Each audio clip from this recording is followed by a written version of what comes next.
how did you first get started as an entrepreneur? In high school, I always wanted to come up with ways to make money. So I created a weekend dance party event at the St. John's Parish Center over on Ohio Avenue. I rented it out for $100 a night, and we charged $1. And I was going to hope that at least a couple hundred people showed up. That's how it started. From there, I started selling greeting cards, and I knew that everybody liked greeting cards, so I went door to door, rode my bike to people. And George Miller, who happens to own Black Arts Plus, had a drugstore on the corner from my house, and I set up a little rack in there, and every day I would put cards in the rack, and George would just give me a couple of dollars. Okay. And so I just started selling cards door to door. Okay. So I had the right place going on Saturday night at St. John's Parish Center, and I was selling greeting cards in the daytime and going to school at Eastmore. What motivated you to, like, hey, I was going to go ahead and start this business when I was in high school? My dad was, in my mind, the best dressed guy I knew. Okay. And he worked at the Union clothing store, and he opened up a boutique on Main Street called Mister's. And so I always emulated my dad because he was a business person, but he also dealt with everyday people every day, and he loved clothes. And so that's, like, I really have to say that's probably why I want to be a business person. I think it started with the Book Suite, Gene Walker's Cafe, that type of thing. Basically, it just was an opportunity. I was running Zanzibar down the street, and we decided to turn Zanzibar into a food operation. And so I was thinking about what I was going to do, and I needed office space. So I came by the Book Suite, and it was such a beautiful place, and I saw the potential of it, and I said, I could work there, and I sell books, and make that my headquarters and office. And so I just made them an offer, and they decided they would sell it, and I bought it. And so I love the area, I love the people, and I saw that the area would be turning around in the next 2 to 3 years, and I thought it would give me an opportunity to be ahead of the game. And then the coffee house was doing all right, and then when they closed, it hurt our business. And so in order for me to survive over here, I need to have the coffee house reopen. So by choice and by chance, we had to do it ourselves. So Gene Walker is a guy I have a lot of respect for. He's a very talented, internationally known musician. And I felt that with his strength and his ability and his name and his hard work combined with the bookstore, that we would do a joint venture and take over the coffee house and call it Gene Walker's Cafe on Long. And it's a work in progress, and I think that we're going to be in good shape, and we're looking forward to serving this community and this Entrepreneur pursuits while you were in Atlanta.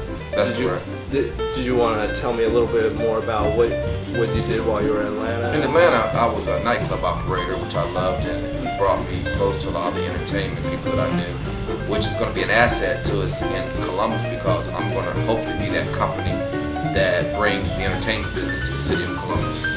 So there's a lot of great opportunities and great relationships that I developed by being in Atlanta. And due to the fact that I also work with Barcades out of Memphis, and we have 2 or 3 members of the band from Columbus, we're working very diligently to make this a showbiz town. This is probably the hardest thing about being an entrepreneur. You can't pay yourself if you're not generating money. Okay. So when you work for somebody else, you're going to get that automatic check. When you own the business yourself, you might get paid and you might not. And you have to take the good with the bad. What would you say is the easiest or best thing about being an entrepreneur? Well, the best thing for me being on Long Street is when somebody in the community come in the store and say, you know what, Mr. Mason, we're glad you're here. I forget about all the taxes that are due, the phone bills, the rent, because seeing the expression and the love from that neighbor saying that she's glad that we're open makes it work. How many different businesses would you say you started since basically your high school years, your first entrepreneur? I can't even begin. Okay. Right. Some successful, some weren't. Okay. Maybe you could talk about your more successful ventures there. Well, at the nightclub, I was very successful. Most of my clubs were #1 in the market. And Atlanta is a great town. And the major difference I see is that in Atlanta, all the black businesses are supporting each other, and the people of the city support black businesses. And I think Columbus has to get in that same mind frame, because if we don't support our small businesses in our community, then we don't have a foundation. And we are the glue that keeps the community together. So when you go into a neighborhood and you see all the businesses boarded up and houses are falling down, nobody wants to live there, it's because nobody supported those businesses that were there, so the businesses left. And when the businesses leave, crime comes in. So let's try to keep small businesses in business, because we are the #1 employer in the country. And we want to service the community. You can't get a job in your community if there's no businesses in your community. So Columbus has to learn to take care of your own. You can live in the outskirts and in the suburbs of Columbus, but if you want the inner city to strive, you have to support the businesses in the inner city, your neighborhood. And that's why we focus on come back home to Long Street and let's support small businesses. Not just my businesses, all small businesses, so that we can stay in business to support. One piece of advice to aspiring entrepreneur, what would that piece of advice, or if you have multiple pieces of advice, feel free to give. Wow. First thing I'd say is that when you think of something that you want to do, no matter where you're at, in my case, I can be asleep, and something comes to my mind, I wake up and get up and write it down. Simple as that sounds, it's hard to do. But once you do it, you'll be able to reflect the next day, and then you're able to act on it.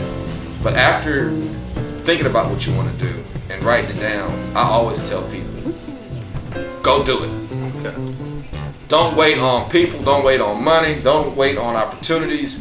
If there's something you really do, want to do it, and something that you really envision for yourself, don't wait on anything. Go do it.